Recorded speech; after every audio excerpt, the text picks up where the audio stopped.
Buenos días con todos. Le voy a pedir a Marcos que por favor me ayude a pasar las diapositivas. El día de hoy, a pedido de Carmen, Alejandro y el equipo, vamos a trabajar una presentación corta que trata en particular del COVID-19, que es el nombre popular de este virus que causa una infección respiratoria severa en todo el mundo y que, ¿no?, ha producido una nueva pandemia. Su nombre correcto es el que se ve entre paréntesis, SARS-CoV-2. El COVID-19 sale del número de virus que estaban en estudio en el momento en que esto apareció. Ahora hay muchos más, por supuesto, ¿no? Pero este en particular, ese nombre se ha vuelto popular. ¿Qué es el coronavirus? Como ya ustedes imaginarán, el coronavirus es un virus y pertenece a una familia de virus. Hay varias familias de virus. El nombre en particular se le da a esta familia por los picos estos que ustedes ven, ¿no?, sobre la cápside del virus, que le dan un aspecto de una corona de sol. Característicamente, estos virus, los coronavirus, pueden infectar tanto a animales como a los seres humanos y pueden causar enfermedades particularmente del tracto respiratorio.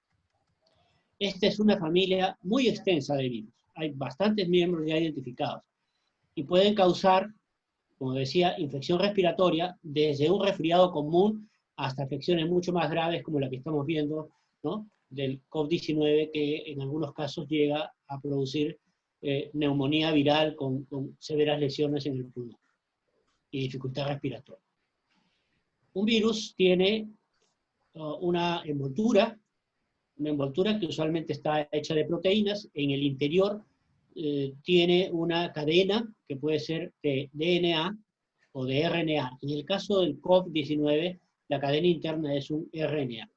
Entonces, sobre la membrana se observan, ¿no?, proteínas de varios tipos, ¿no?, y algunas de ellas le sirven al virus para pegarse a las células, adherirse a las células.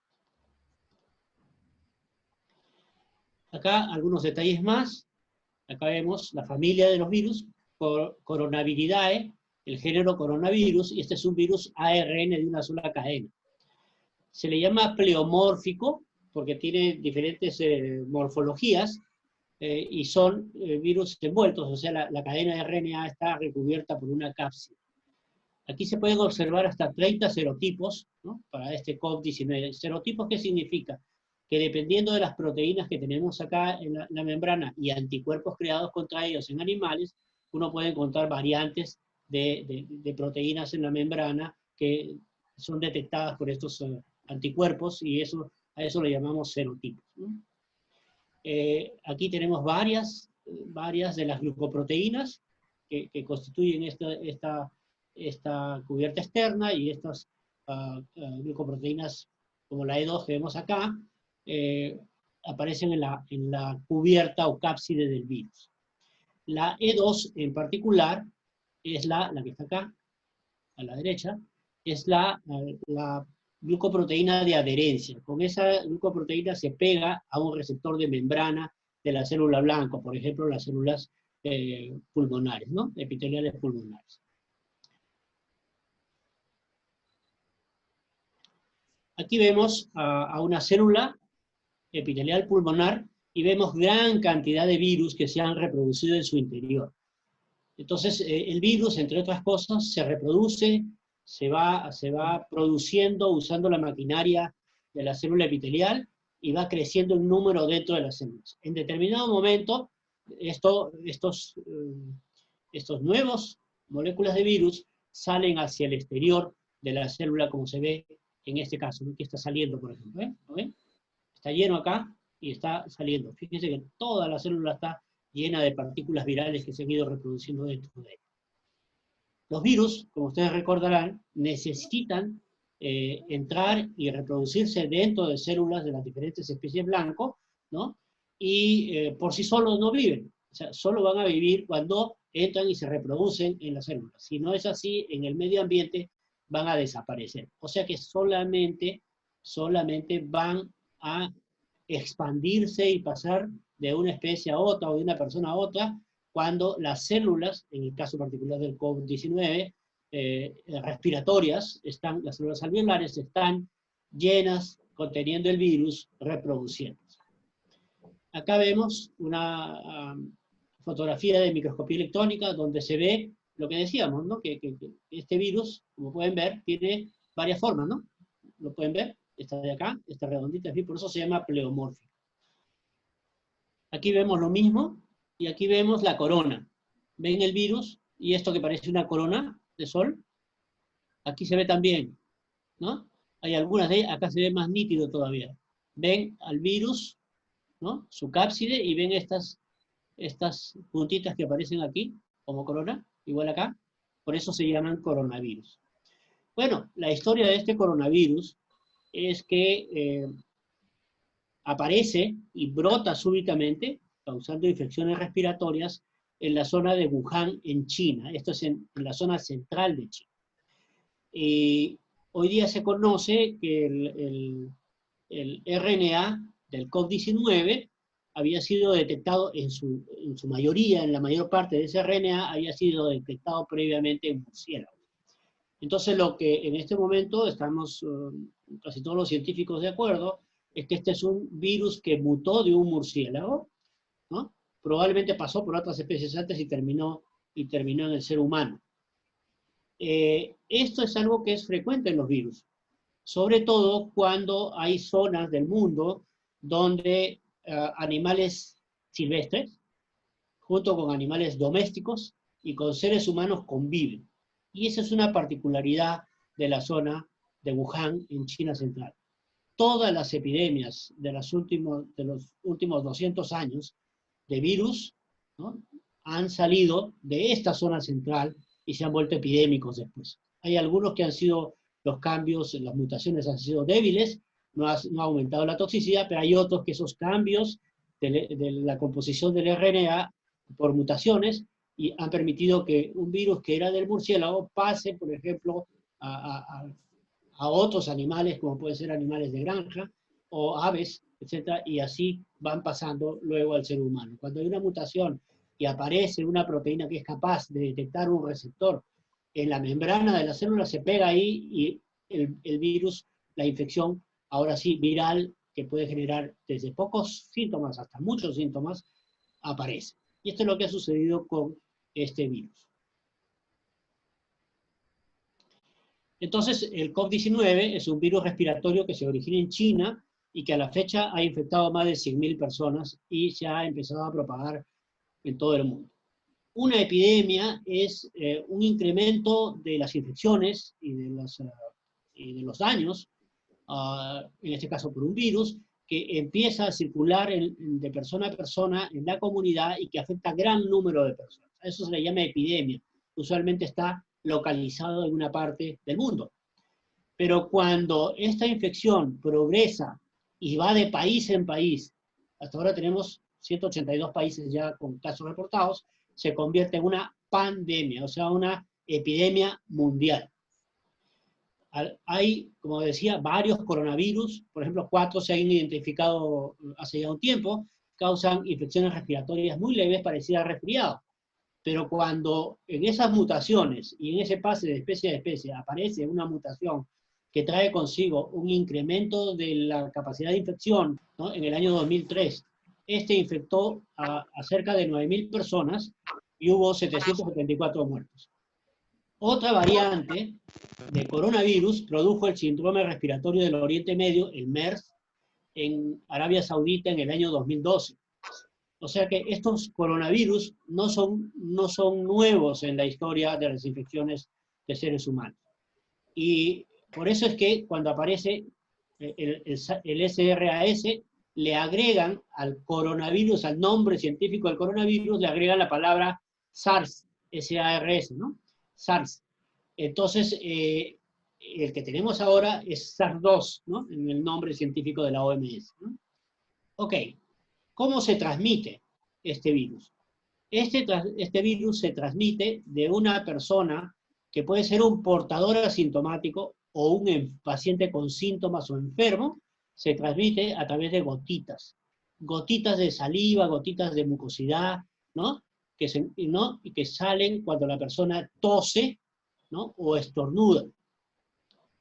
También se dice que sale en menor cantidad cuando bota el aire, ¿ok?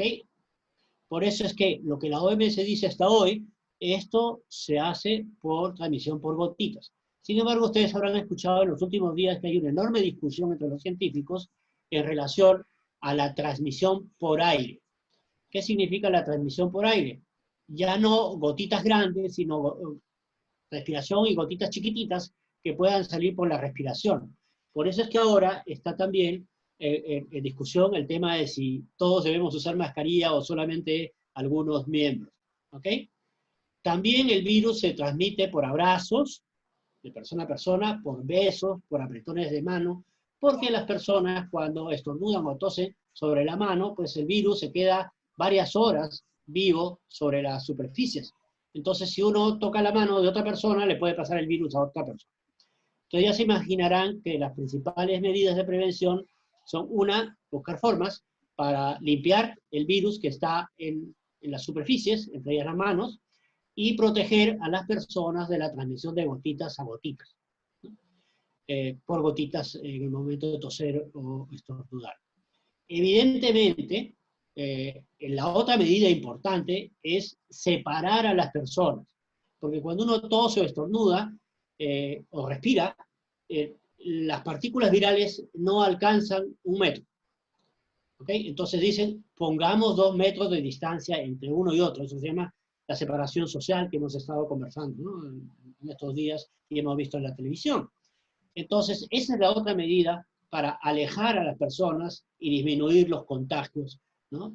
Sobre todo por el riesgo que implica no solo los sintomáticos, sino aquellas personas que son portadores asintomáticos. Entonces, estar en grandes grupos, o en grupos, aunque sea pequeños, en ambientes cerrados, pues constituye un riesgo para el contagio. Ok. Vuelve al anterior, por favor, Marco.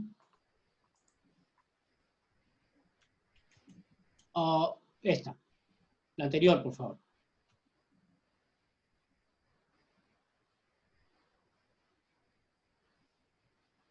¿Esa está bien?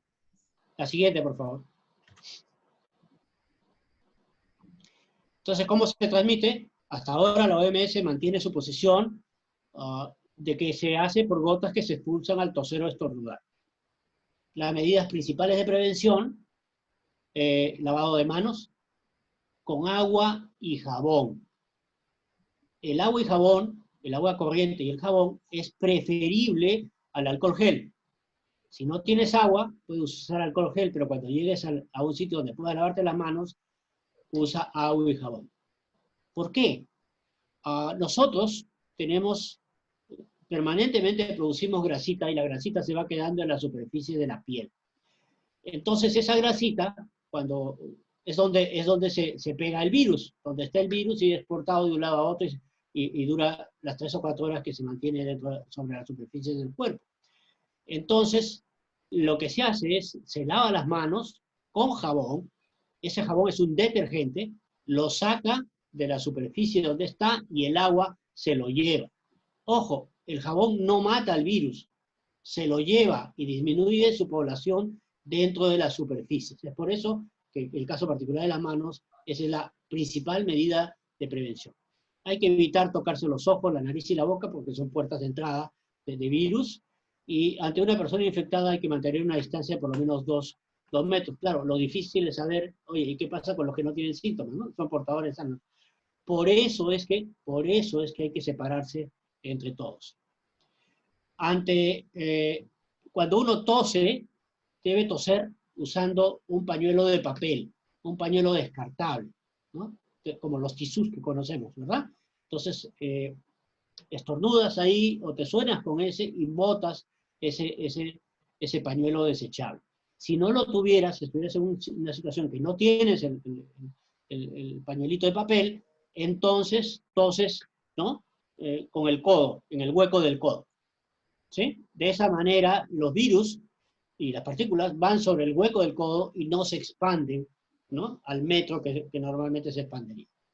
El periodo de incubación, en promedio, una vez que uno ha sido infectado, es de 5 días a 14 días. ¿Eso qué significa? Que si los síntomas aparecen alrededor de los 10 días, ¿no?, de haber sido infectado, entonces va a haber una etapa en la que podemos pasar infectando a las personas, a los otros que están a nuestro alrededor, ¿no?, sin tener síntomas. ¿Ok? Los síntomas pueden aparecer incluso 14 días después de haber sido infectado.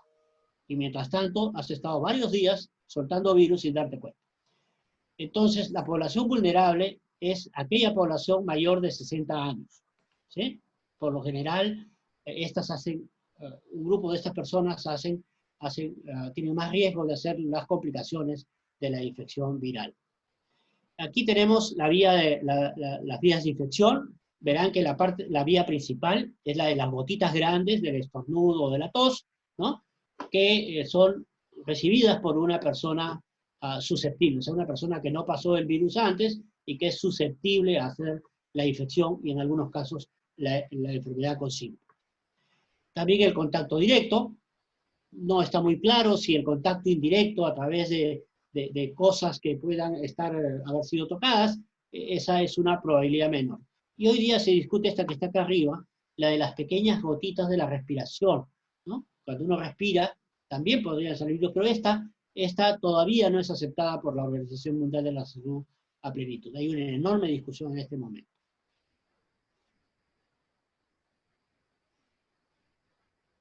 La siguiente, por favor. Algunas cosas que espero podamos recordar y entender bien. El virus COVID-19 afecta a los seres humanos de todas las edades, desde los niños pequeños hasta los ancianos, ¿sí? No hay diferencias en relación a la posibilidad de infectar por sexo. Claro, aparecen más varones, un 10% más de varones infectados y enfermos, porque probablemente los varones se muevan más, ¿sí?, y se expongan más. Pero ambos sexos son susceptibles. El 80% de infectados con el virus son asintomáticos, o sea, no tienen de repente un poquito de malestar y nada más, o ningún síntoma, ¿sí? Ni flujo nasal, ni nada, ¿sí? Pero son infectantes. Entonces es por eso que se pide el distanciamiento entre las personas, ¿no?, de una con otra. 15% de los infectados tienen síntomas leves a moderados. Ahora les voy a mostrar un slide con esto. Y 5% del total de los infectados tienen síntomas respiratorios severos.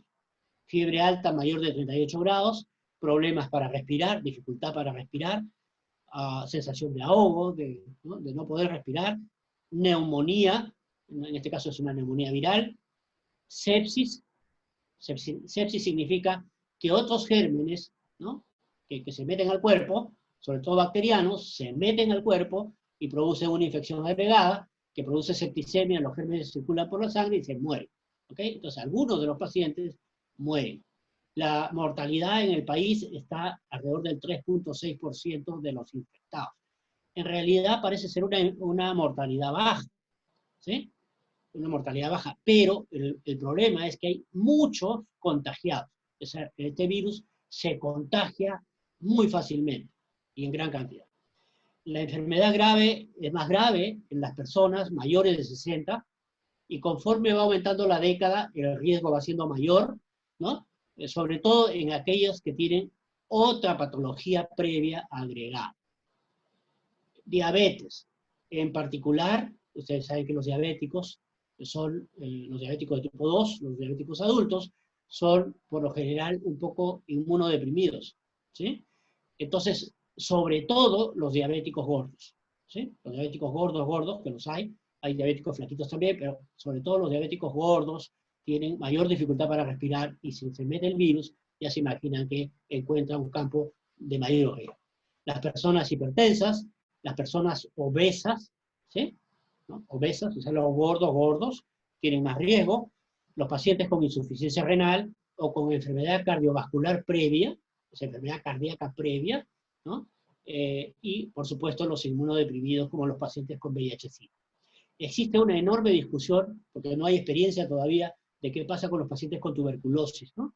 ¿Sí? Ahí tenemos una duda, pero esos pacientes con tuberculosis también están en riesgo y también tienen un poco de inmunodepresión asociada, sobre todo cuando es una tuberculosis masiva o diseminada, ¿no? Aquí vemos los casos confirmados al día de ayer, ¿no? Casos confirmados según sexo y grupo de edad.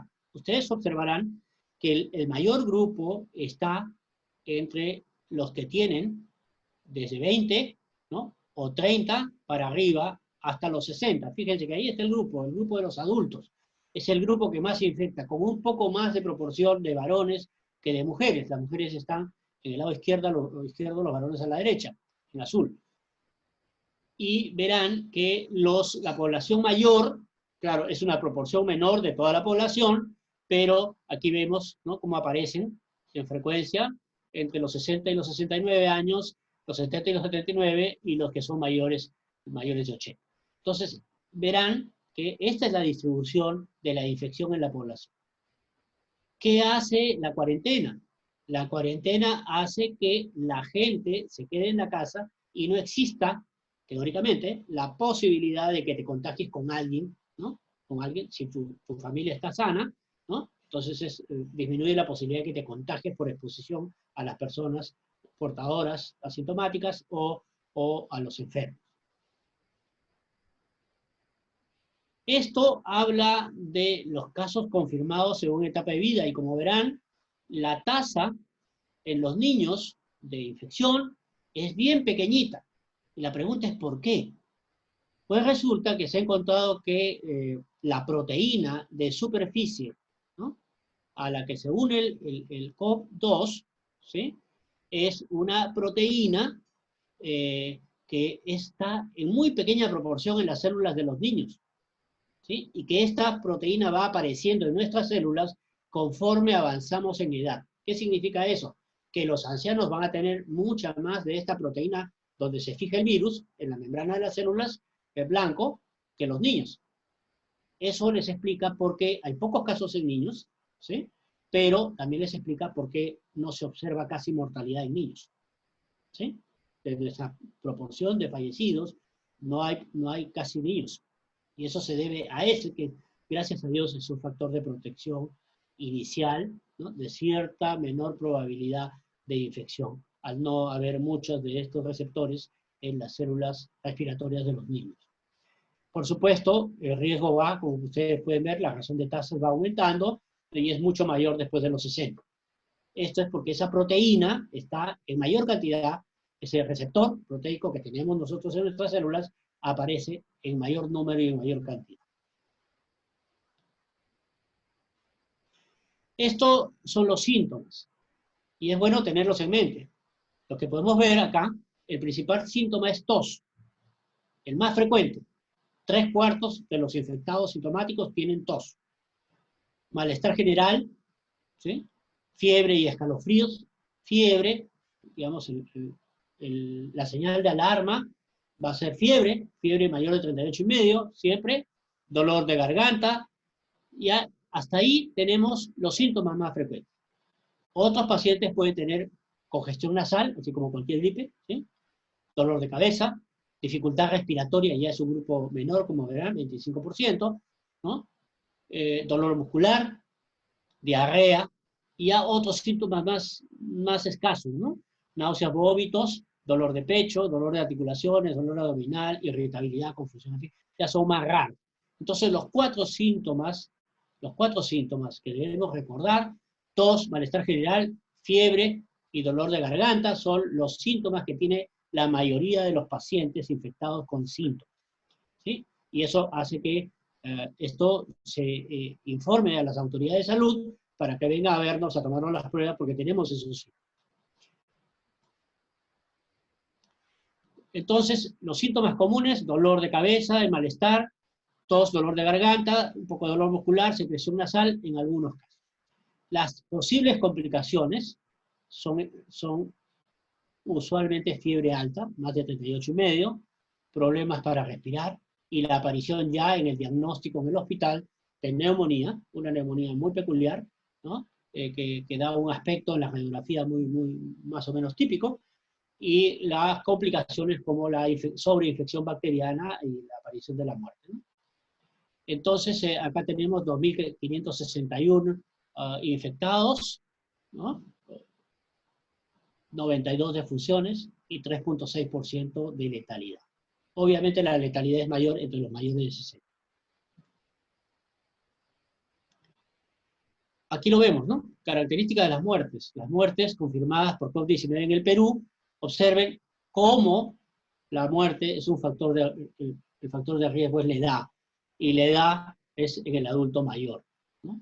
Mayor de 60, mayor de 70, mayor de 80, el riesgo va a incrementar. Observen que la mortalidad de los mayores, igual que ha sucedido en España, como ha sucedido en Italia, etc., en todas partes del mundo es igual, y comparado con los adultos es el doble de mortalidad de los mayores de 60 con respecto a los adultos, y observen los jóvenes y los niños. Los niños son muy poquitos, ¿sí? En las muertes, ¿no? Esto es al día de ayer. Entonces, principales formas de prevenir esta infección y esta enfermedad es, uno, limitar la transmisión interhumana, o sea, entre nosotros, entre las personas. Eso explica por qué la mayoría de países está adoptando la decisión de cuarentena, ¿sí? Cuarentena, claro, le ponen el nombre de aislamiento social, pero en realidad es cuarentena, ¿sí? Igual que la cuarentena de los siglos pasados, históricos, ¿no? Entonces, ¿por qué? Porque ya sabemos que la transmisión es por las gotitas y que hay 1 metro de distancia debe guardarse entre una persona y otra, y por supuesto, si se cierra el núcleo familiar, entonces es lo mismo, hay más distancia entre una casa y otra. Hay que reducir las infecciones secundarias, eso ya viene para el hospital, y hay que prevenir la transmisión después del evento epidémico. Estamos pasando la primera ola, evidentemente el gobierno, las autoridades de salud van a tener que dar indicaciones de cómo vamos a ir retornando al trabajo, entre otras cosas, y ahí hay que prevenir la transmisión tras eventos de amplificación. O sea, hay que prevenir las segundas olas, las terceras olas, las cuartas olas. O los eventos de superdifusión. ¿Cuáles son esos eventos de superdifusión? Los eventos de superdifusión son las misas, los grandes conciertos, las grandes reuniones de masas, ¿no? De masas de gente, los partidos de fútbol, ¿sí? Donde hay 40.000 o 50.000 personas en un estadio. Ya ustedes se imaginan, son eventos de gran difusión de los virus, ¿no? Y que probablemente sean regulados, ¿no? Acá, otras medidas de prevención que tenemos que ver, ya les hemos comentado algunas de ellas. Lavado de manos con agua y jabón por 20 segundos. Mi recomendación es siempre, además de seguir las instrucciones de cómo lavarse, empezar a contar, ¿no? 1, 2, 3, 4, hasta 5. Ya cuentes 20 y ya te puedes lavar. Esa es más o menos una recomendación. El jabón, lo que funciona del jabón es la espuma, ¿sí? Entonces el jabón hace espuma, ¿no? Y se lleva la grasa, y se lleva el virus. El segundo es el aislamiento social. Hay que mantener una distancia mínima de 1 metro, mejor 2, ¿sí? Mejor 2 metros. Y por supuesto, estar lejos de las personas cuando tosen o estornudan. En general, se recomienda evitar tocarse los ojos, la nariz y la boca. Hay que cubrirse la boca y la nariz con el codo doblado o con un pañuelo, de lo que ya hemos comentado, ¿no? Cuando se va a estornudar. Permanezca en casa, y si empieza a encontrarse mal, aunque se trate de síntomas leves, ¿no? Hay que mantenerse en casa, ¿no? Los síntomas leves incluyen dolor de cabeza, fiebre ligera, secreción nasal leve, tupidez, en fin. Hay que permanecer en casa, y si tiene fiebre, tos y dificultad para respirar, busque atención médica. No salga al hospital, llame para que vengan a verlo, ¿sí? Y el médico evalúe, diagnostique y lo pueda trasladar a un hospital. Recuerden que 15% tienen síntomas, ¿sí? Hacen la infección con síntomas. Entonces, ¿qué hacemos con estos pacientes sintomáticos en tanto no pasen a la etapa grave? Los podemos mantener en la casa, ¿sí?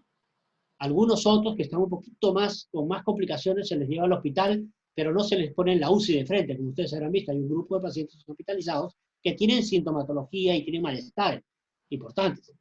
Pero solo aquellos que tienen dificultad respiratoria y hacen los síntomas de neumonía, y no pueden respirar, a ellos se les pasa a la unidad de cuidados intensivos y se les pone cuando es necesario un respirador. ¿Por qué se hace esto? ¿Por qué se mantiene a los pacientes, aunque sean sintomáticos, en su casa? Porque en tanto no requieran una atención hospitalaria, es mejor tenerlos en la casa. Porque en el hospital se pueden sobreinfectar.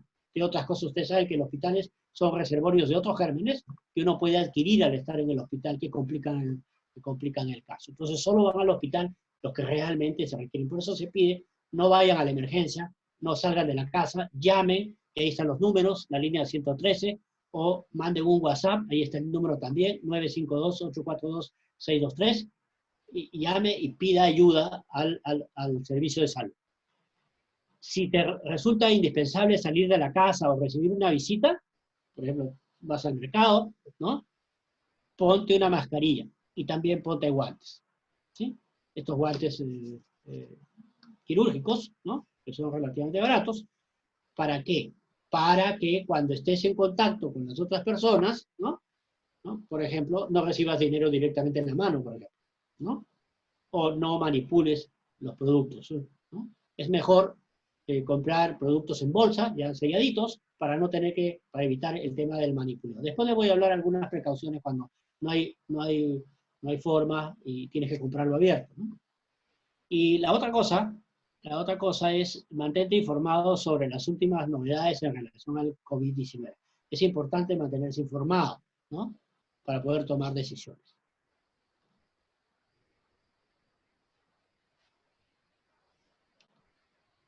Ok, insisto, en las medidas preventivas para no contagiarnos, observen, lávate las manos con agua y jabón, ¿no? Con frecuencia.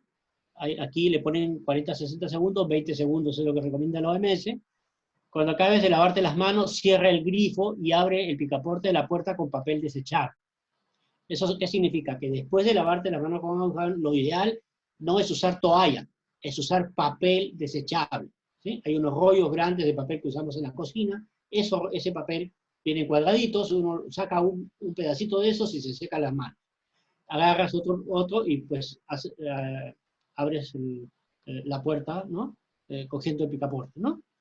Hay que mantener limpias las superficies que solemos usar como mesas, teclados, ordenadores y picaporte de las puertas. Se ha recomendado usar soluciones desinfectantes, pero recuerden, las soluciones desinfectantes la mayoría de ellos disminuyen las bacterias, pero rara vez le hace gran daño a los virus, ¿ya? La mayoría de ellos no son viricidas. Hay que tener cuidado con eso, puede dar una sensación de falsa seguridad. Siempre tras lavarse las manos hay que secarse con un papel desechable y hay que desecharlo a la basura, ¿no? A la basura. El saludo. Esta es una costumbre que va a cambiar en todo el mundo, ¿sí? Estábamos acostumbrados en el Perú a darnos un besito en la mejilla cada vez que nos encontramos con las amistades, ¿no? Los conocidos. Ya olvídense, esos besitos en la mejilla van a tener que ser descartados por ahora, y lo mejor es el saludo a distancia, hola, ¿cómo estás?, ¿no? O el saludo con el codo, o mejor aún, el saludo de tipo japonés, ¿no es cierto? Donde uno solamente junta las manos y baja la cabeza, pero no toca a la otra persona. Eso es la mejor forma de saludar en estos momentos. De preferencia, no compartir con los demás alimentos, ni vasos, ni platos, ni cubiertos. O sea, hay que tener lo suyo propio en lo posible. El lavado de manos es la principal medida preventiva. No solo va a disminuir el COVID, va a disminuir otros virus que causan otras gripes, y también va a disminuir la frecuencia de las infecciones por bacterias. Ustedes saben que la contaminación de gérmenes de las heces en la comida también genera diarreas y otras infecciones frecuentes en el país. Entonces, esto va a disminuir, consideramos, la tasa de varias enfermedades, no solo el COVID. Una medida preventiva importante es, si tienes tos, ¿no? Cubre tu tos. Al toser o estornudar, usa un papel desechable para cubrirte la nariz y la boca, desecha el pañuelo usado en un basurero, lávate las manos con agua y jabón. Si no tienes pañuelo, ya sabemos, usamos el codo, ¿no? El hueco del codo, ¿no? El pliegue interno, ¿sí?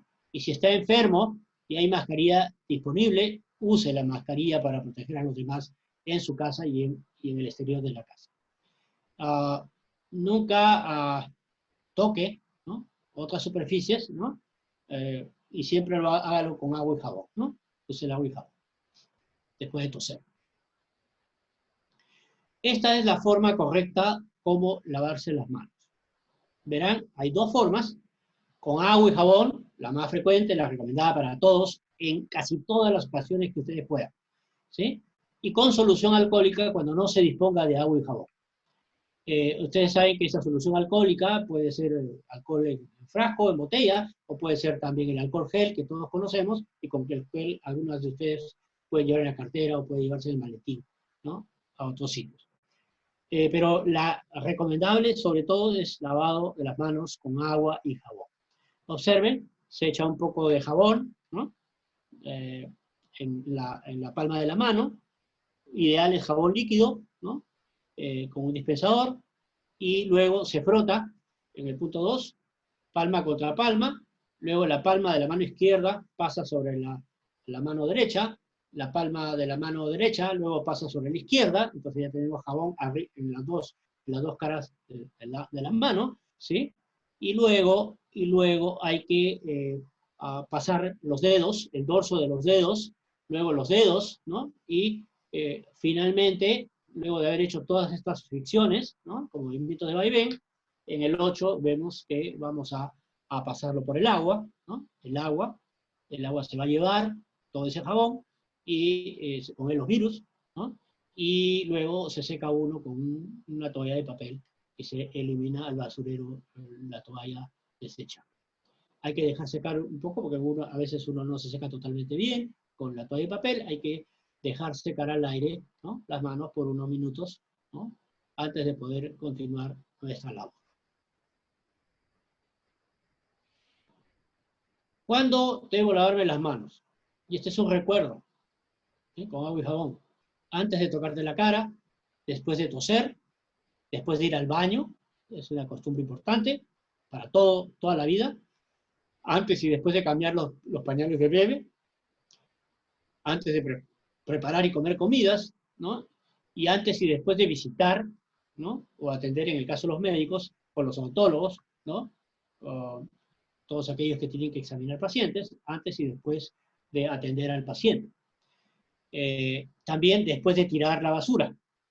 Ustedes saben que en la casa se acumula la basura, después hay que ponerle en unas bolsas y después se ponen ¿no? Para que se le lleve el basurero. Entonces, después de tirar la basura, también hay que lavarse las manos. Después de tocar las manijas de las puertas, ¿no? Y después, por supuesto, de estar en lugares públicos concurridos. Por ejemplo, si vas al mercado, tienes que lavarte las manos al regresar a casa, botar los guantes, ¿no? Descartar la mascarilla y lavarte las manos con agua y jabón. Dejar lo que has comprado unas 2 o 3 horas que se repose, salvo que ya esté refrigerado, ¿sí? Ahí, para que los virus que están en la superficie puedan morirse. Hay que recordar que no hay tratamientos específicos para tratar esta enfermedad. O sea, no hay hasta este momento, ningún tratamiento que haya comprobado totalmente ser efectivo para la infección por este virus, ¿sí? Habrán visto en internet y habrán visto a veces hasta en la televisión, ahora está saliendo en los periódicos, advertencias sobre esto. No hay que creer sobre nuevos tratamientos simples y curas maravillosas. Hay que pensar que si esto fuera cierto, entonces los médicos ya lo estarían usando, ¿sí? Y disminuiría la infección, y eso no ocurre. Entonces tenemos gente que habla de muchas cosas, hazte gárgaras con sal, hazte gárgaras con limón, toma tal comida o tal producto maravilloso de la selva, que si comes esto, entonces vas a prevenir la infección o vas a curar la infección. Eso son casi todos falsos. La última que me preguntaron ayer era sobre el dióxido de cloro. El dióxido de cloro es un desinfectante que se usa para desinfectar el agua, ¿ok? Pero es un producto tóxico y nadie recomienda que uno se tome directamente el dióxido de cloro, es un veneno, ¿no? Entonces hay que tener cuidado con las cosas que uno escucha. Por supuesto, el magnesol tampoco sirve, ¿no? Para matar al virus, ¿no? Vacuna para el COVID-19 recién va a estar disponible dentro de 1 año a año y medio. ¿Por qué? Porque en los laboratorios, los investigadores preparan una serie de virus atenuados, modificados, etcétera, o modificados genéticamente, y los ensaya en animales de laboratorio. De repente funciona, pero eso se hace en un laboratorio de investigación. Pasar de esa forma de producir esa vacuna a la escala industrial y a que llegue a los países, tarda un tiempo y requiere mucho capital para eso. El COVID-19 llegó y llegó para quedarse. No se va a ir. ¿Sí? No se va a ir y no tenemos ninguna medida efectiva en ningún país como para eliminar el COVID o erradicar el COVID en esto. Entonces, la infección puede matar sobre todo a los ancianos y a aquellos que tienen otras enfermedades previas, y así también a los inmunodeprimidos. Y por eso que las medidas de precaución no van a terminar el día que se levante la cuarentena. ¿Ok? En estos momentos se plantea que la cuarentena es hasta este domingo, pero es muy probable que esa cuarentena sea extendida, porque ya lo ha dicho el presidente, ya lo han dicho una serie de expertos, el pico todavía no se ha alcanzado, ¿no? Todavía falta una semana más para el pico, el primer pico de la epidemia, pero ¿qué significa? Que ese es el valor más alto, pero no significa que no se sigan infectando las personas, o sea, luego va a declinar poco a poco y hay riesgo de que si se liberaliza todo, súbitamente vuelva a subir el pico de nuevo, ¿no? Entonces eso es algo que todavía no sabemos, el gobierno lo va a plantear, pero de todas maneras es importante saber esto, ¿no? Eso significa que, aun cuando se levante la cuarentena, debe uno de seguirse protegiendo con las medidas que hemos tenido en la época de cuarentena. Si va a circular por la calle o trabajo, use mascarilla y guantes de látex. Hay que limpiar frecuentemente las superficies y objetos que se hayan tocado. Y algunas recomendaciones para el ámbito laboral. La siguiente, Marco, por favor.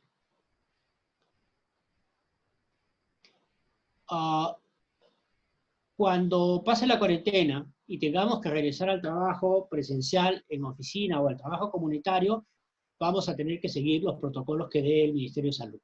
¿Sí? Ellos van a sacar probablemente antes del levantamiento de la cuarentena los protocolos. Pero esos protocolos no solo incluyen a las personas, incluyen a los trabajadores e incluyen también a las organizaciones de trabajo. Dentro de las organizaciones, cuando uno vuelva a trabajar, debe mantenerse la higiene de manos, ¿no? Con, digamos, en este caso, agua y jabón o los productos con alcohol gel, que ya sabemos que no matan al virus, que solamente se llevan un poco de la grasa que tenemos en las manos, ¿no?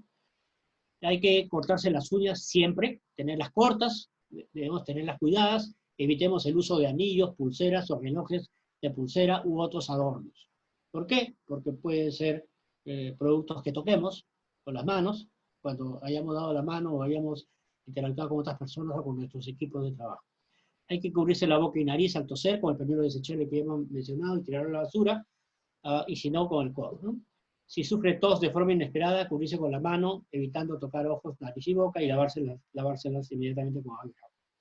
Las personas con síntomas respiratorios deben lavarse frecuentemente las manos.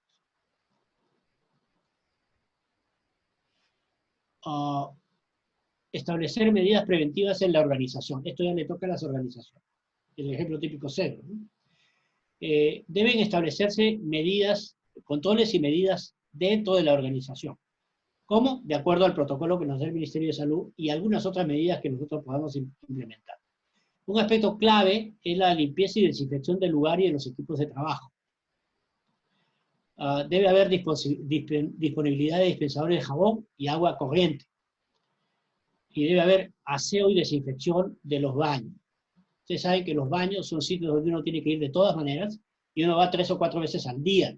Entonces, en lo posible, debe hacerse un aseo y desinfección frecuente de los baños. Ahí ustedes saben que se usa lejía, ácido muriático y otras cosas, ¿no? Es la misma desinfección que hacemos siempre, ¿no? Pero la hacemos mucho más frecuentemente. ¿Por qué? Porque la gente entra y deja sucio y pasan los siguientes, etc., ¿no? Y es un vehículo. Es recomendable el uso de mascarillas para circular por la calle. El uso de mascarillas y guantes es recomendable en el trabajo. Estos no pueden ser reutilizables, se descartan día a día. Esa es otra de las medidas. Tratar de conseguir buenas mascarillas en la organización sería ideal. Hay algunas organizaciones que reparten esto a sus trabajadores. Y Otro de los temas que ya conocemos, debe darse medidas de organización reduciendo la concentración de los trabajadores. Ya sabemos que la distancia mínima, ¿no? Mínima entre personas, recomendable, extremadamente recomendable, es de 2 metros. Entonces eso en las condiciones en que tenemos en Cedro en estos momentos implica probablemente, ¿no?, ir rotando la presencia de los trabajadores en el tiempo, ¿no? Unos un día, otros 2 días, mientras tanto van a hacer teletrabajo, en fin, o ver la forma más apropiada para hacer esto. Pero necesitamos, y en Cedro más que en otras organizaciones, distanciamiento entre las personas, ¿ok? Y fomentar donde se pueda el teletrabajo. Como les decía, la cuarentena se puede levantar, pero no significa que vamos al día siguiente a trabajar. Lo que está sucediendo y lo que se ha planteado ya el gobierno, de alguna manera muy superficial, ya han empezado a sacar en los periódicos, es, oigan, primero van a trabajar con distanciamiento social aquellos que trabajan en las grandes empresas que producen bienes, que producen alimentos o que producen una serie de cosas, ¿no? Medicamentos, en fin, ¿no? Aquellas que son de impacto productivo para que el gobierno pueda recoger impuestos, ¿sí? Luego vendrán probablemente los escolares, los universitarios. Ya el ministro de Educación ha mencionado que probablemente se mantenga un poco el teletrabajo y que los escolares en un aula de 40 alumnos a medio metro cada uno del otro de distancia, entonces evidentemente hay que distanciarlos. ¿Eso qué significa? Significa que probablemente los estudiantes, ¿no?, de las escuelas y por supuesto de las universidades las instituciones tengan que organizarse para prevenir que estén muy juntos los chicos, ¿sí? El otro tema, la salida a los recreos, también va a ser otro problema, ¿sí? Va a tener que ser cuidada, ¿no?, regulada. Entonces, todas esas cosas van a cambiar nuestro régimen de vida después de la cuarentena, ¿ok? Bueno, lo dejo aquí y estoy a la espera de sus preguntas, que creo que van a ser muy interesantes y ojalá las pueda contestar todas. La primera pregunta viene de Ernesto. Si una alimentación balanceada ayuda a prevenir el COVID-19. La respuesta es no. Ninguna medida alimenticia afecta la posibilidad de infectarse. Muy bien. Había sí preguntas similares, pero creo que el doctor ya las respondió con respecto al tema de la alimentación, ¿no? O sea, la alimentación no fortalece el sistema inmunológico. No hay alimentos que puedan fortalecer el sistema inmunológico y que puedan prevenir el COVID-19. No. ¿Saben por qué? Porque si yo empiezo a comer algo que necesito 6 meses para que me fortalezca el sistema inmunológico, no gano nada si la infección la tengo hoy día. O sea, no es una medida preventiva en ningún caso. Una siguiente pregunta de Marjorie. ¿Cómo detectar a un paciente asintomático? ¿Cómo saber si una persona es portador del COVID-19? ¿Es posible que una persona contagiada asintomática desarrolle síntomas de todas maneras o es posible que se mantenga asintomática hasta que el cuerpo desarrolle los anticuerpos? Como decía, el 80% de los pacientes infectados van a ser asintomáticos. O sea, no va a tener nada, ningún síntoma. Es por eso el problema de esta enfermedad, ¿no?, y el riesgo. Hay un montón de personas que tú no las ves enfermas, pero que están transmitiendo el virus. Y solamente 20% van a ser sintomatología, 15% sintomatología leve, por eso se quedan muchos de ellos en la casa, y otros se quedan en ambientes hospitalarios comunes, y solo 5% va a ser las complicaciones graves de la infección. En realidad, la única forma de detectar, y es por eso que se tienen que hacer pruebas, ¿no?, las pruebas que hace el Instituto Nacional de Salud, y ahora me imagino que más o menos 15 laboratorios más en el país están haciendo las pruebas en coordinación con el INS, permiten diagnosticar al enfermo, o sea, detectar al enfermo, ¿sí?, aquel que está, perdón, al infectado, aquel que está con el virus, ¿no?, y lo puede tener en la nariz y lo puede eliminar sin síntomas, ¿ok? Por supuesto que a donde hay un paciente con COVID-19 positivo, es necesario evaluar a todos los que estén a sus alrededores, todos sus contactos, para ver quién se infectó y quién no se infectó, ¿ok? Esa es la medida, ¿no? Doctor Zabaleta, Héctor nos pregunta si los asintomáticos pueden recuperarse de la enfermedad sin haber presentado los síntomas. Por supuesto, el 80% de asintomáticos van a pasar la enfermedad, van a pasar, perdón, la infección, su sistema inmunológico luego de 2 o 3 semanas va a responder y va a quedar inmunizado para que la próxima vez que tenga otro COVID-19, otra infección, pues disminuya su sintomatología o no tenga sintomatología y esté protegido. Entonces, el 80% asintomático, de todas maneras, va a ser inmunidad. Carola Sirvas nos pregunta, estoy poniendo ahorita las preguntas relacionadas al tema de los asintomáticos, de ahí volvemos al tema, a las preguntas que están al inicio que hicieron ustedes, no se preocupen. Si hay personas asintomáticas, ¿qué deberíamos hacer para prevenir el contagio cuando se inicie el trabajo presencial? Mantener distancia. Distancia de todos. ¿Eso qué significa? No hay amigo bueno que esté a menos de 1 metro. ¿Ok? Distancia, distanciamiento social se llama ese distanciamiento entre las personas. Más las medidas de lavado de manos y el uso de la mascarilla, es distancia. ¿Sí? Eso es lo que hay que hacer. Y es un poco duro decirlo así, pero cuando uno vuelve al trabajo, el mantener la distancia te protege a ti y protege al colaborador que está cerca. ¿Qué posibilidades de recuperación tiene un paciente varón de 60 años con diagnóstico de COVID-19 con respiración asistida por 10 días y dializado que pasará traqueotomía? ¿Y cuáles serían sus secuelas? Bueno, anoche comentaba uno de los neumólogos más conocidos, ¿no? En la televisión, lo siguiente. El virus afecta varios órganos, entre ellos los pulmones. Y en los pulmones les produce una tremenda inflamación, destrucción de algunas células epiteliales, y esta inflamación severa causa la neumonía, y la persona no puede respirar, ¿de acuerdo? Entonces, cuando se le pone en la UCI un respirador, es para que a presión el oxígeno entre a esos pulmones que tienen dificultad para el pase del oxígeno y del CO2 de salida, ¿no? A través de las paredes de los alvéolos. Entonces, usualmente el respirador te lo ponen ¿no? con una traqueotomía, ¿no? Una cánula ahí.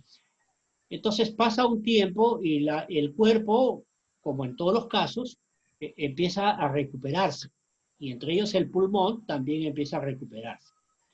Entonces se espera que estos pacientes, en los siguientes 6 meses, el pulmón se haya recuperado casi a su totalidad, salvo que haya tenido patología previa del pulmón, esa no va a desaparecer. Pero los daños producidos por el virus en el pulmón de esos pacientes severamente enfermos que sobreviven, esos pacientes deben de ir mejorándose en su capacidad ventilatoria y pulmonar a lo largo de los siguientes meses, ¿no? Al comienzo va a ser un poco más rápido, más intenso, ¿no? Ustedes saben el proceso de reparación del cuerpo, ¿no? Y se espera que a los 6 meses se haya recuperado su funcionamiento, digamos, pulmonar completo. ¿Un asintomático puede quedar con daños serios en el sistema respiratorio? Nos pregunta Carmen Barco. No, el asintomático no hace síntomas, por lo tanto la posibilidad de daño por el virus en los órganos es mínima, ¿ok? Normalmente un asintomático pasa, como dice su nombre, asintomático, y después de haber hecho la infección va a quedar sin mayor problema para adelante, ¿no?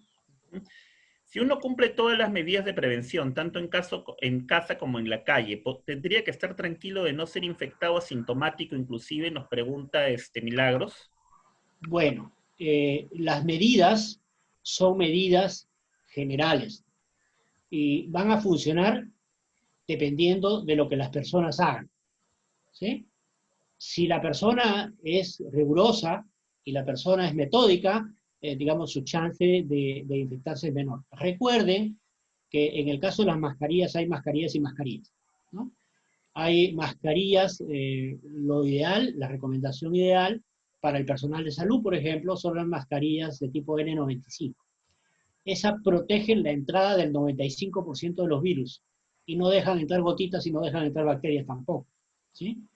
La quirúrgica protege un poco menos contra los virus, protege contra las bacterias, por ejemplo, son las mascarillas que usan los odontólogos en forma normal, ¿no? Y todas las demás mascarillas van a ir disminuyendo su posibilidad de protección, dependiendo del material con que estén hechos, ¿no? Y, por supuesto, las mascarillas de papel no sirven para nada, el papel no aguanta nada, el papel ese poroso no aguanta nada, en fin. Entonces, recomendaciones, o usamos mascarilla quirúrgica, ¿no?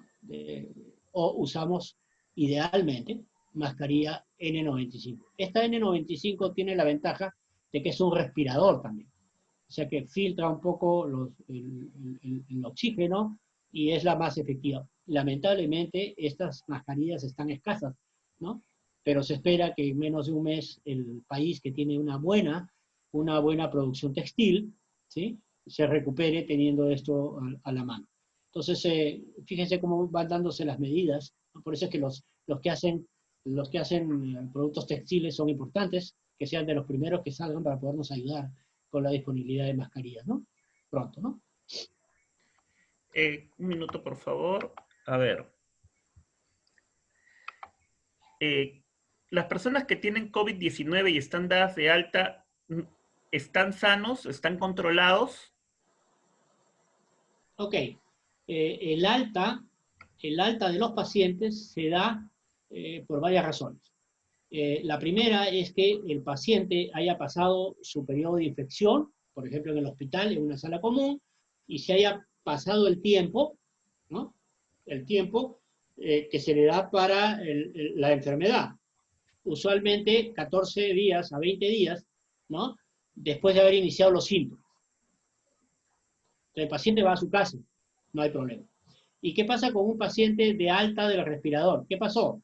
El periodo donde hay, digamos, la mayor dificultad respiratoria, el paciente está en sala de cuidados intensivos con el respirador. Pero pasado un tiempo, como el cuerpo se va defendiendo, en aquellos que no fallecen, los que fallecen es porque tienen más de un problema, ¿no? No solo el problema respiratorio, podrían tener más problemas. Entonces, aquellos pacientes que sobreviven a la unidad de cuidados intensivos, que los hay, y es una proporción interesante, esos pacientes salen de esa sala de UCI, pasan a una sala de cuidados intermedios, y conforme vaya pasando el tiempo y evaluando su estado general, el paciente puede ir a la casa. Y ya les hemos dicho que se va a ir recuperando en el tiempo, ¿no? Se comenta, creo que usted respondió eso durante la exposición, pero de todas maneras hago la pregunta por si acaso no quedó claro. Se comenta que los niños no son población de riesgo. No, Sin no embargo, es hubo cierto. muchos casos en Europa de una niña de 12 años que falleció por coronavirus. Hace Sí. poco hubo una niña de 2 años. También hay casos de gente muy sana y menor de 50 años que falleció. Eso también lo respondió. ¿Estamos todos en riesgo? ¿Cuáles serían esos factores que causan estos problemas no pensados en el momento inicial de la enfermedad? A ver, todos estamos en riesgo a todas las edades de ser infectados. ¿De acuerdo? Pero no todos van a desarrollar la enfermedad. Ya sabemos que 20%, de los cuales 15% son sintomáticos y 5% son graves, 20% sí va a desarrollar la enfermedad con síntomas. ¿De acuerdo? Dentro de los asintomáticos, muy frecuentemente hay asintomáticos niños. Eso no significa que algunos niños vayan a hacer el cuadro clínico moderado o el cuadro clínico severo, e incluso morirse. Pero les comentaba que, gracias a Dios, el riesgo de tener infección más severa va a depender de qué tan fácil o qué tanto se peguen los virus a tus células. Y el pegarse los virus a las células va a estar asociado, entre otras cosas, con la presencia de dos proteínas en la membrana de las células, ¿no? Una de ellas es reconocida ya, ampliamente reconocida, tiene que ver con el sistema renina-angiotensina. Esta proteína es muy escasa en las células de los niños y es mucho más frecuente en las células de los adultos y más aún en las células de los ancianos. Entonces, este es un factor de riesgo para la adhesión del virus a la superficie de las células. Bueno, entonces eso explica por qué en el caso de los niños, sobre todo los niños pequeños, hay pocos casos realmente severos de enfermedad. Y por supuesto también la mortalidad, como vimos en el gráfico, ¿no? Ahí hay una razón, digamos, una razón biológica de disminución de riesgo de la infección severa en los niños pequeños. Lo cual no significa que no se puedan infectar. Se pueden infectar y pasar la infección como cualquiera, de lo de ese 80% sin síntomas. se ve más niños sin síntomas que niños con síntomas. Esto quiere decir que la mayoría de niños tiene muy baja probabilidad o riesgo, pero no se descarta el riesgo. No se descarta el riesgo, pero el riesgo es menor, muchísimo Ok. menor. Si tuve contacto dando la mano con un infectado, ¿ya tengo el virus o tiene que suceder que mi mano haga contacto con mi nariz, boca u ojos a través de la mucosidad? ¿En qué casos me contagio? Bueno, se conoce que la mano contaminada por una mano, por haber dado la mano, de un paciente que ha estado tosiendo sobre su mano, por ejemplo, ¿sí? O estornudando sobre su mano, trae el virus. Y el virus vive en las superficies, digamos, al aire, vive aproximadamente 4 horas. ¿Sí? Hay algunos otros sitios en donde podría vivir más. Entonces, si durante ese tiempo tú no te has lavado las manos con agua y jabón y te tocas la nariz, te tocas los ojos o te tocas la boca, por supuesto, se puede hacer transmisión del virus, ¿no? Indirecto, ¿no? Esto ya está reportado por la OMS, ¿no? Es menos la probabilidad que cuando te tosen en la cara, pero también existe la posibilidad. ¿Se puede transmitir el virus a través de la conversación con la respiración? Eso es algo que está en discusión, ¿ya? Hasta ahora la OMS dice que son solo por gotitas, ¿ya? Pero esperemos a que investiguen los especialistas para tener esa decisión final. En realidad, eh, se sabe que esta infección, así por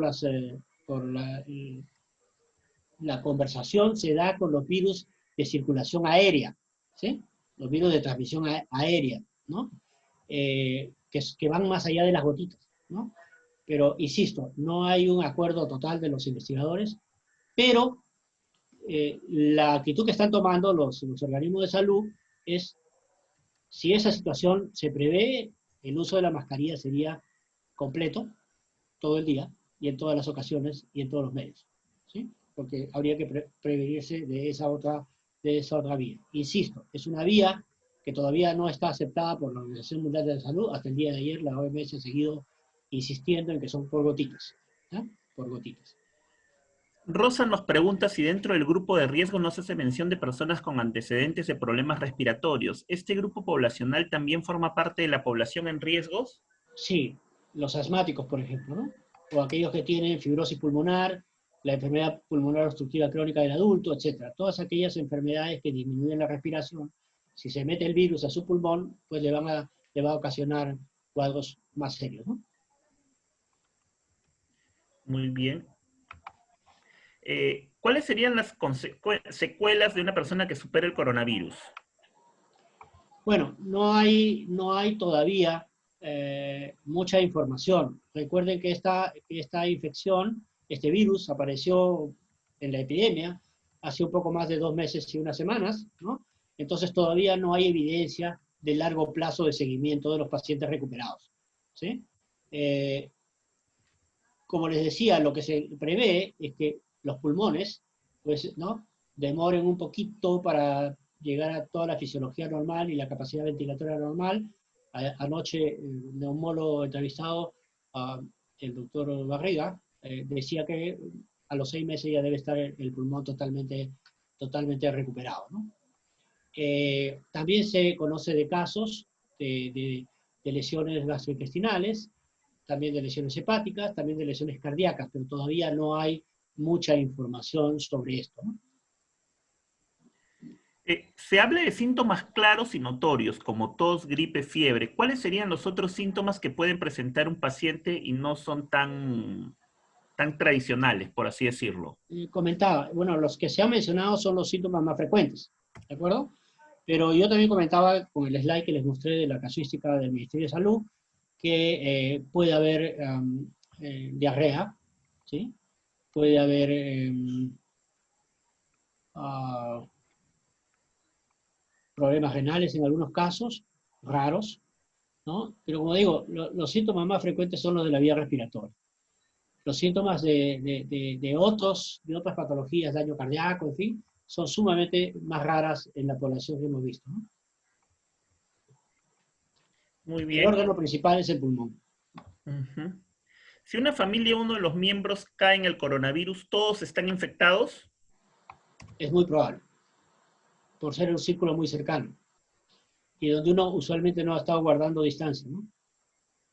Entonces, ¿qué hay que hacer ahí? Ya un paciente diagnosticado positivo, el Ministerio de Salud va a tomar las pruebas a todos los contactos de la familia y van a detectar cuáles son los que tienen positividad a virus, ¿no? Y, digamos, la cuarentena ahí sí es obligatoria en casa.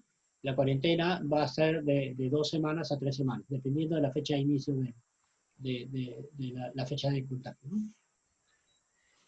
¿Personas alérgicas que presenten picazón en las mucosas pueden contraer el COVID-19 o tienen Todos, más probabilidades de contraerlo?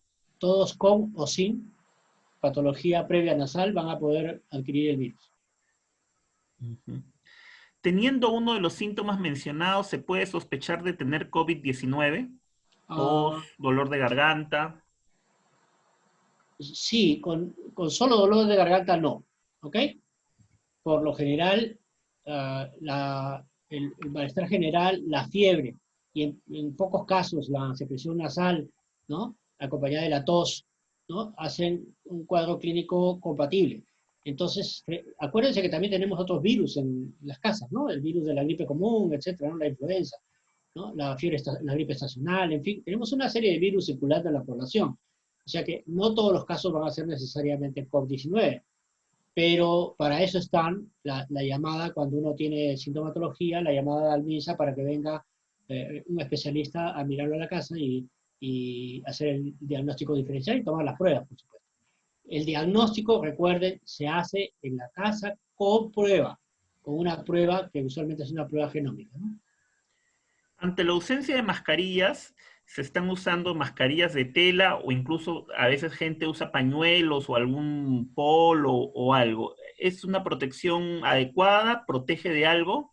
Protege en algo, pero no es la protección adecuada. La protección adecuada sería con las mascarillas que sirven para eso, ¿no? Que son las mascarillas quirúrgicas en principio, y si se puede, la N95. Ujú.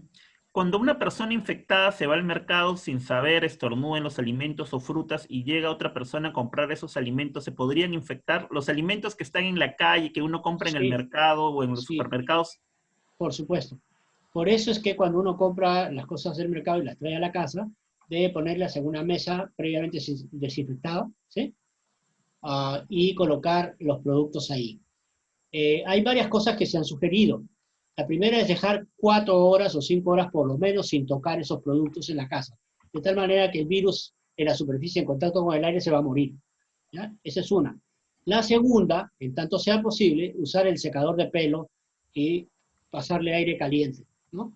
También se sabe que el virus por encima de los 36 grados se muere, ¿ya? 36, 38 grados se muere. Entonces tú le pasas aire caliente, que tiene alrededor de 80 grados, con el secador de pelo, entonces puedes acelerar la muerte de los virus, ¿no?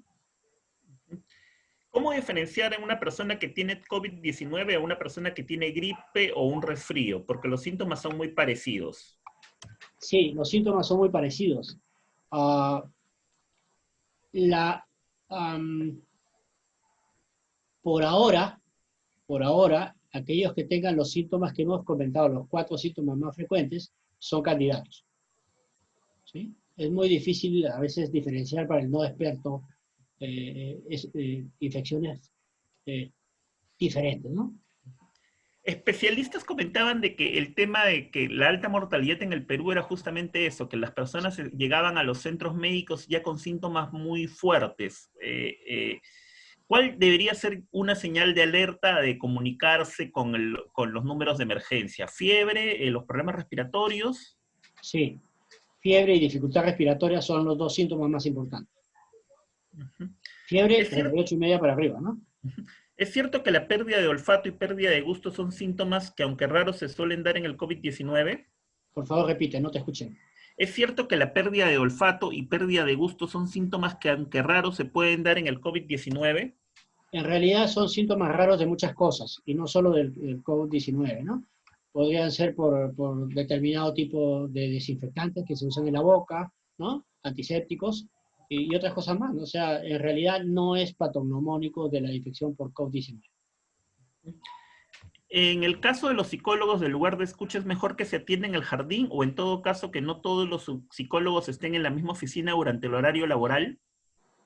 Ah, a ver, el espacio es reducido y desde ya hay que tener distanciamiento si se tiene que tener varios pacientes.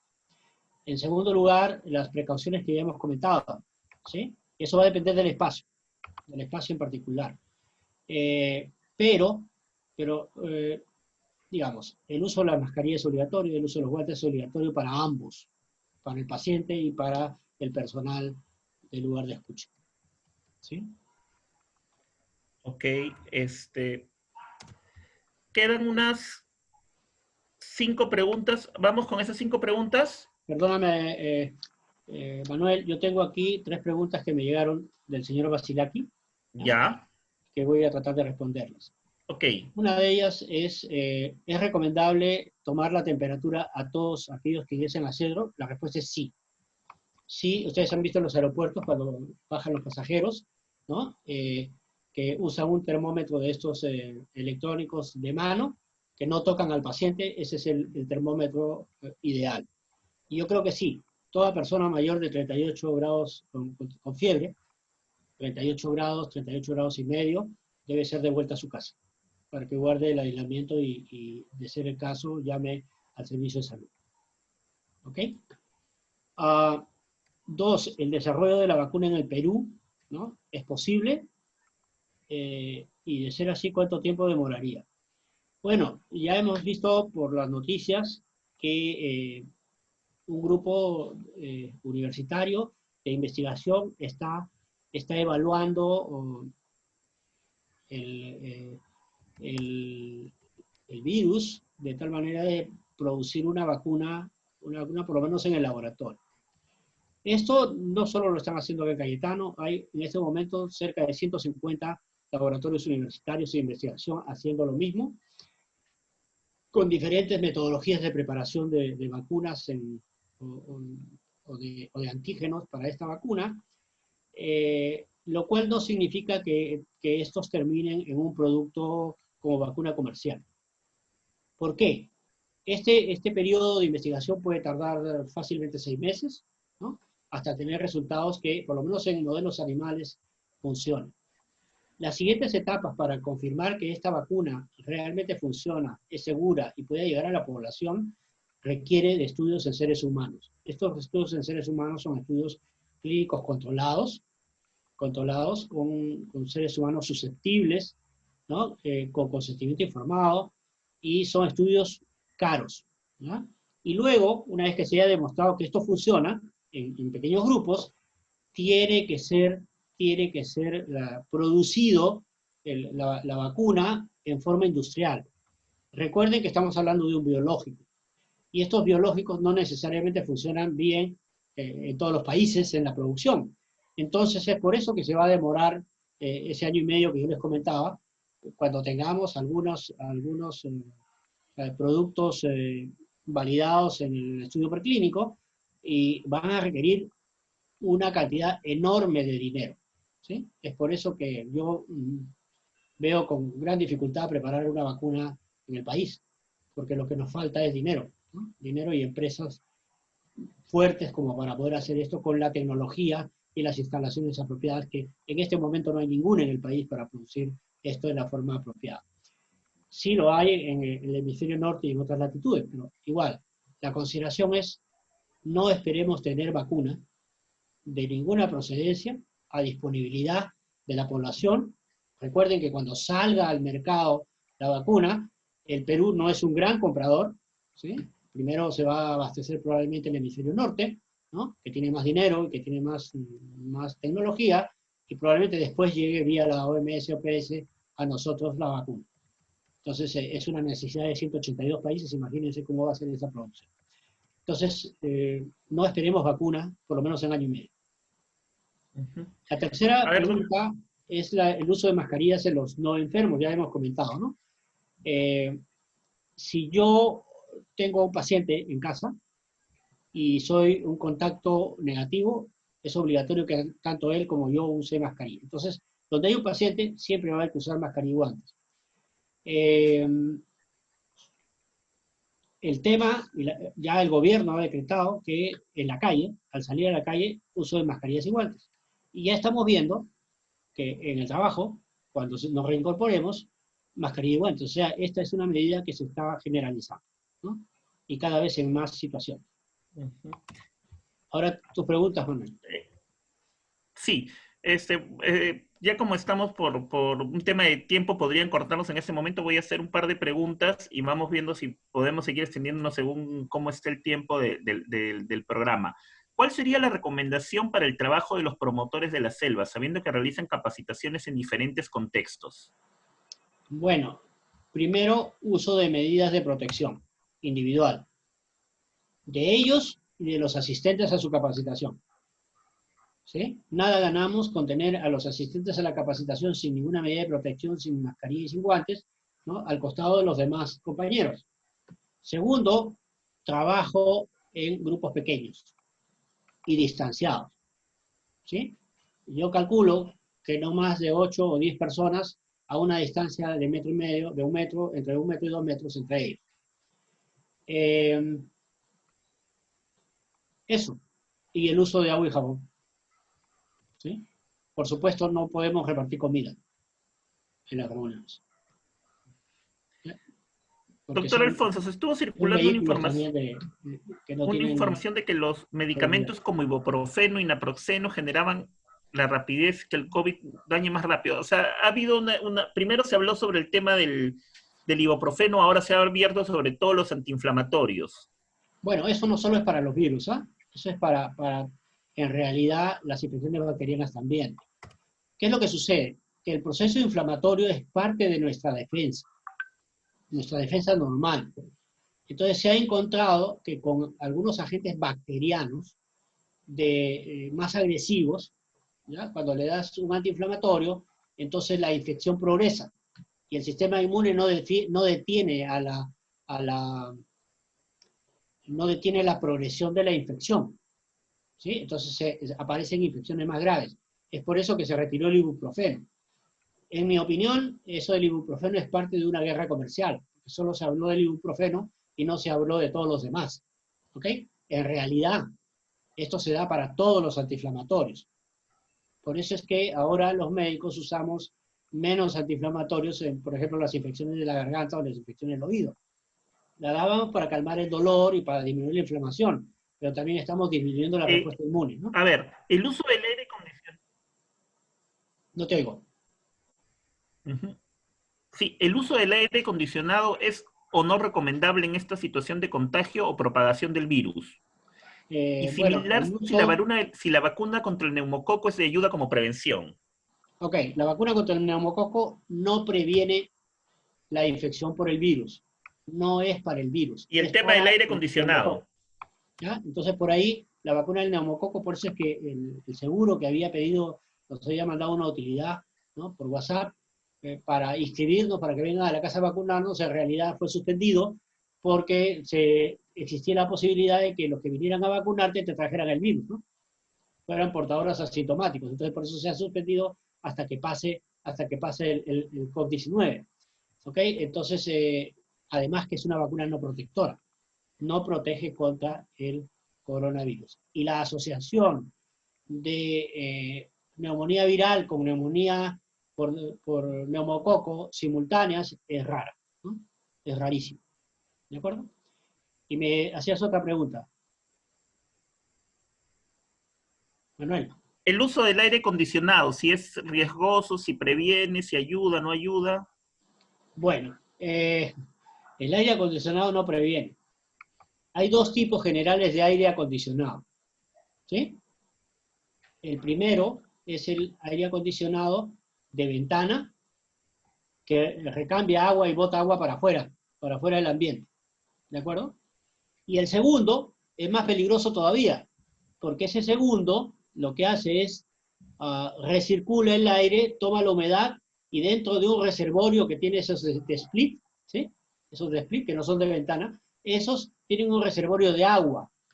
Entonces, si alguien tose frente al aire acondicionado, probablemente esas gotitas de virus se vayan también al aire acondicionado, al reservorio de agua. Y en el agua el virus vive un montón, ¿sí? Entonces ese puede ser un recirculador de virus sin querer. Entonces, de preferencia, aire limpio y espacios abiertos. Muy bien. Doctor, una última recomendación, ya estamos por cerrar. Muchas gracias por sus preguntas. ¿Alguna recomendación final antes de poder cerrar? También quisiera decirles que esta teleconferencia está siendo grabada y que vamos a colgarla en los sistemas de almacenamiento virtual que cuenta la institución para que puedan revisarla, para que puedan volver a ver algún tema que les haya quedado duda. Y si tienen alguna pregunta, pueden hacérmela llegar vía correo electrónico para yo podérsela alcanzar al doctor Zabaleta. ¿Alguna recomendación final, doctor Zabaleta? Sí, como decía, en primer lugar, el virus llegó, este COVID-19 llegó, y no se va a ir. La protección individual y colectiva no termina con el levantamiento de la cuarentena. ¿Ok? Debemos mantener las condiciones de prevención, ¿sí? Debemos usar mascarillas, debemos usar guantes y tenemos que protegernos a nosotros y a todos los demás que estén cerca de nosotros. Y sobre todo debemos proteger a los viejitos de la casa, ¿no? Esa es una recomendación grande. Lavado con agua y jabón y el distanciamiento social son las dos medidas preventivas más importantes. Y ante señales de alarma, como ya les hemos comentado, fiebre y dificultad respiratoria, hay que llamar rápidamente a aquellos servicios que tiene el Ministerio de Salud para que nos puedan ayudar y atender. Y la idea es no salgas de casa, protejámonos todos y que Dios nos tenga a todos con salud.